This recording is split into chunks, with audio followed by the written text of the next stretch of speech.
플라스틱 재활용 화분 갖고 오신 이런 누가 이건 소개해 주시는 건가요? 누가 갖고 오셨나요? 예. 굉장히 예쁜데 어떻게 이럴 환경을 이제 보호하는 그런 부분이죠? 네. 제 숨탄 것들의 일련이고요. 네. 예. 저거는 제가 작년에 중학교 친구들이랑 교육 활동을 하면서 같이 만들었던 작품 활동을 한 건데, 네.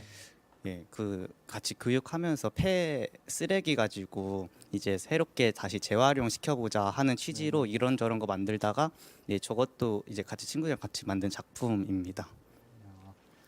그냥 단순한 그냥 플라스틱이 아니라 겉에 뭘 그린 건가요? 지금? 네, 애들이랑 같이 그냥 밋밋하게 투명한 거에다 흙 담으면 재미없으니까 또 재밌게 그림도 그려가지고 생각보다 이제 플라스틱이 일회용으로 많이 쓰이지만 그거 설거지에서 쓰면은 다회용으로 쓰기 굉장히 또 좋거든요. 그래서 그런 걸로 또 좋은 취지로 활동했었습니다. 그러니까 어떻게 보면 이제 차선책이라고 볼 수 있죠. 플라스틱을 좀 안 쓰는 게 좋은데 기존에 이미 만들어져 있던 썼다면. 거는 그걸 좀 다회용으로 좀 네, 써보자 맞습니다. 그런 네. 말씀이신 거죠? 네. 예. 혹시 나는 이렇게 환경에 대해서 하는 부분들이 있다. 예를 들어서 제가 아까 잠깐 찾아보니까 샴푸를 적게 쓰는 것도 환경에 도움이 되는 일이라고 그러더라고요. 샤워를 빨리 하는 것도. 맞습니다. 그렇죠. 샴푸를 적게 쓰는 거는 샴푸를 적게 쓰고 비누를 쓰는 경우도 있지만 머리를 적게 감아도 샴푸를 적게 쓰는 정말 맞는 그래서, 말씀이세요. 예. 네, 그냥 네, 네. 삼긴 대로 네, 아니 뭐 네. 실제로 이제 호주 같은 경우는 그 나라에서 모래시계를 배포하더라고요. 가정마다. 예. 그래서 그 목욕탕에다 붙여놓는 거예요. 모래시계는 3분 정도 된다고 그래서 음. 샤워를 딱 그 보면 3분 안에 끝내는 거예요. 국민들한테 여러분들 3분이 지나면 물이 안 나오나요? 아니죠. 모래시계가 다 바뀌는 거죠. 그러니까 그 안에 좀 우리가 보면 약간 그걸 안 보고 있으면 그냥 막연하게 막 물을 트는데 틀어놓고 예, 근데 쓰니까. 국가 차원에서 무료로 이제 배포를 하는 거죠. 모래시계를 보면서 좀 샤워를 좀 빨리 하시라라는 그런 것들도 국가 차원에서 홍보를 하는 그런 경우도 있더라고요. 예. 혹시 나는 이런 부분들을 실천하고 있다. 혹시 얘기해 주신 분이 유시아님 와만 했었는데 이것도 하나 좀.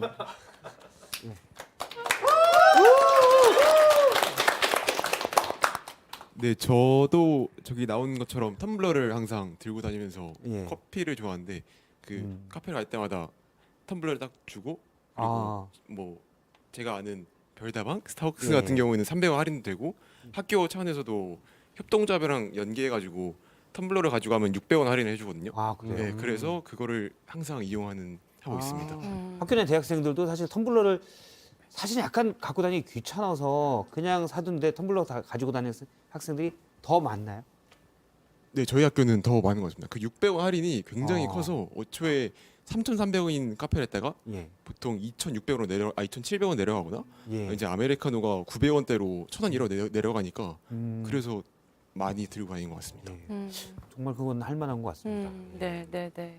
효과가 있군요. 네, 효과가 있는 것 같습니다. 근데 이제 텀블러를 들고 다니는 건 좋은데 또 이제 나중에 이렇게 잘 씻고 세척을 좀 해야 되는 부분이 있잖아요. 물론 이제 집에 가져가서 하는 경우가 있지만 또 이제 그런 거 가지고 이제 또 어려움 느끼는 경우도 있더라고요, 사람들이. 그래서 불편해서 안 하는 경우도 있지만 충분히 메리트가 있는 그런 거네요. 맞습니다. 네. 또 다른 분은 혹시 예 마이크 조영은님. 옆에서 여기 앞에요. 네, 저는 저기 붙여 있는 고체 치약의 주인공인데요. 여기요? 네, 좀 네. 생소하신 고체 치약. 분들이 있을 것 같아서 간단하게 설명을 드리면 저 알약처럼 생긴 게 바로 치약입니다. 그래서 한두 알을 입에 넣고 씹어서 거품을 낸 다음에 칫솔질하고 이제 헹구는 방식으로 사용을 하는데요.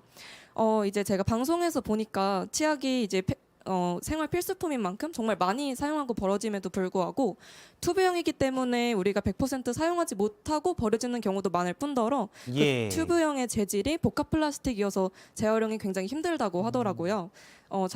사실 저도 그 제로 웨이스트 상품에 대해서 약간 편견이 좀 있었던 사람인데 생각보다 청량감도 많고 유용해서 자주 쓰고 있어서 설명드리고 싶었습니다. 아 네. 고체 치약. 저는 사실 처음 봤어요. 좋게 나온 아, 거. 네. 이게 근데 치약 자체가 말씀하신 것처럼 튜브로 돼 있어서 이제 분리배출이 안 될 뿐만 예. 아니라 그 안에 있는 내용물을 저희가 닦고 분리배출하지는 않잖아요, 치약을.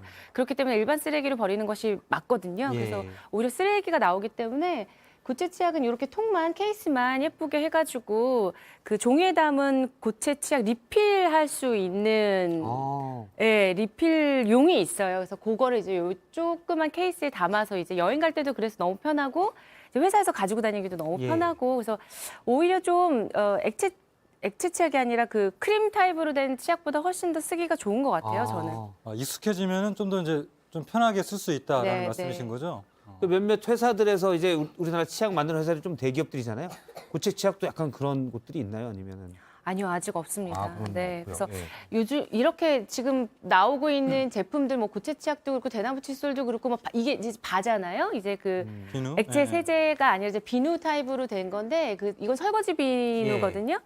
근데 이런 바 종류가 사실 대기업 쪽에서 나오는 건 전혀 없고요. 이제 영세한 중소기업이나 아니면 정말 의미를 담아서 이제 열심히 해보자 하는 스타트업 하시는 젊은 청년들도 있고 해서 아직까지는 제가 대기업에서 나온 비누를 보지는 못했어요. 그러나 사실 뭐 품질에서 엄청나게 차이가 나서 그게 큰 그런 건 아니니까 네, 충분히 네. 좋은 제품을 써서 쓸 수 그렇죠. 있을 것 같아요. 그리고 대기업에서 나오는 비누는 있잖아요. 저희가 뭐 제품 예. 명을 말씀드릴 수는 없지만, 네, 네네. 비누는 있으니까요. 근데 이런 좀 설거지 비누 이런 거는 좀 아직까지는 안 나오고 있는 것 같아요. 뭐 샴푸, 바 이런 거는요. 그러니까 저도 고체 치약 전 처음 들었는데 사실 문외한이어서 근데 처음 들었는데 굉장히 좋은 것 같아요. 왜냐면 치약 이렇게 하다가 잘못되면 떨어지고 너무 많이 나오기도 하고 그쵸. 그런 게 있죠. 근데 딱 적정량으로 이제 아이용, 어른용해서 요즘에 그래서 제로 웨이스트 이런 샵 가면 정말 뭐랄까 베스트 3인방에서 이런 고체 치약도 많이 이렇게 보이고 몇 가지가 딱딱 있더라고요. 그리고 뭐 그런 데 가면은 이제 크래커 같은 것도 이제 비건 크래커 같은 거 그런 것들이 많이 있어가지고 이제 맛별로 뭐 카라멜 향이 들어간 것도 있고 그래서 종류별로 예. 굉장히 많은 게 있더라고요. 과자들도. 맞습니다. 네. 알겠습니다. 또 뭐 다른 분들 박재희님에게 뭐 물어보는 것도 괜찮습니다. 예.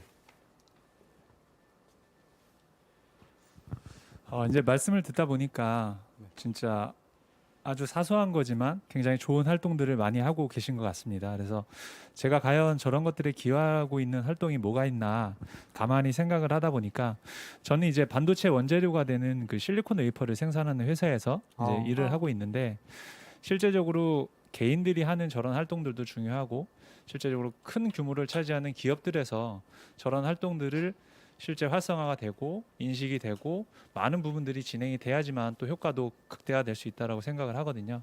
그런 측면에서 결국엔 제가 하는 일들도 뭐 공정을 개발한다든지 어떤 케미컬을 절감한다든지 이런 활동들을 많이 하고 있는데 실제 최근에는 그런 활동들이 어떤 환경적인 측면에서 유발할 수 있는 어떤 효과라든지 그런 부분에 예. 대한 효과도 실제 수치적인 부분으로 많이 정의를 하고 그렇게 좀 많이 좀 의식이 전환이 되고 있고 실제 기업이라든지 어떤 회사 측면에서도 최근에 뭐 이제 ESG 경영이나 이런 말씀들을 많이 들어봤을 것 같은데 그런 부분들이 많이 좀 일어나고 있는 것 같습니다. 그래서 조금은 거리감이 있는 것 같긴 하지만 실제적으로 저도 하루에 대부분의 시간을 보내는 어떤 회사라는 공간에서 그런 활동들을 또 하고 있다는 생각이 갑자기 들더라고요. 그래서 예. 조금 더 의미 있는 시간이었던 것 같고 저도 그런 거와 더불어 일상생활에서도 저런 활동들을 조금 더 병행해서 같이 하면 더 의미 있지 않을까 그런 생각을 해봤습니다. 예. 아주 좋았습니다. 결국은 이제 뭐 우리가 이제 이런 일반 시민들이 환경에 관심이 있고 그런 일을 많이 하다 보면 그렇게 하는 기업들 우리가 또 선호할 수도 있고 기업들이 또 경각심을 가질 수도 있고 뭐 그런 부분이 있는 것 같은데요. 근데 우리 박진 씨 같은 경우는 이제 뭐 유럽에서 요즘 이제 오스트리아 쪽에서 살고 계시는데 그러면 비교해 보면 우리나라와 또 유럽의 어떤 그 환경에 대한 인식이 좀 다르잖아요. 어떻게 보면 아직까지는 유럽이 좀 더 앞서 있다라고 이렇게 우리가 많이 생각하는데 실제로 좀 느낀 것이 있습니까? 유럽에서? 제가 느꼈을 때는 아직까지 우리나라는 그 환경 문제를 개선하기 위해서 내야 되는 비용이나 네. 불편함을 받아내는 데 있어서 좀 거부감이 아직은 있으신 것 같아요. 근데 거기는 조금 제가 생각하기에, 제가 느끼기에 거기는 그런 비용을 더 부담해야 된다는 거, 어쨌든 내 돈을 더 들여야 된다는 것이고, 그런데 어떤 습관을 바꾸거나 태도를 바꿔야 되는 건 내가 불편함을 감수해야 된다는 것인데 그런 것에 대해서 굉장히 자연스럽게 받아들인 태도가 이미 정착돼 있고 그런 문화가 훨씬 더 있다. 그러니까 예를 들면 이 환경 문제 때문에 채식을 하시는 분들이 있으신데요. 예. 채식을 하시는 분들 위한 그 식당마다 비건 메뉴가 다 있어요. 대부분의 식당에 비건 메뉴가 있더라고요. 근데 뭐 요즘 우리나라도 비건 식당이 굉장히 많이 생기고 비건 메뉴가 많이 생겼지만 사람들이랑 같이 뭐 회식 자리에 가서 저는 비건이라서 저 고기는 먹지 않겠습니다라고 막 비건? 비건? 이렇게 예. 좀 뭔가 다르다. 혹은 틀리다라고 생각하시는 시선 때문에 불편해지기도 하고 그런 것들이 있는 것 같은데 유럽은 조금 그런 면에서 더 열려 있고 자연스럽게 받아들이는 마음이 있는 것 같아서 그런 점은 조금 아직까지 다른 것 같습니다.